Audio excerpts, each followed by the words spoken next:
காத்து ஊத காத்து சுத்தும் கடலு கரைய பார்த்து சத்தியமா கோயில் கொண்ட சுப்பையா எங்க குப்பத்துக்கு குல விளக்கு நீ ஐயா.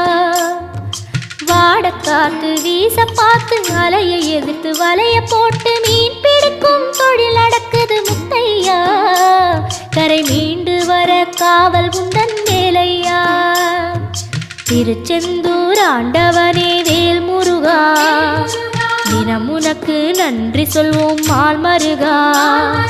திருவடியில் தவம் இருப்போம் திருமுருகா. தீப்பெழுது நலமெனவே வடிவழகா.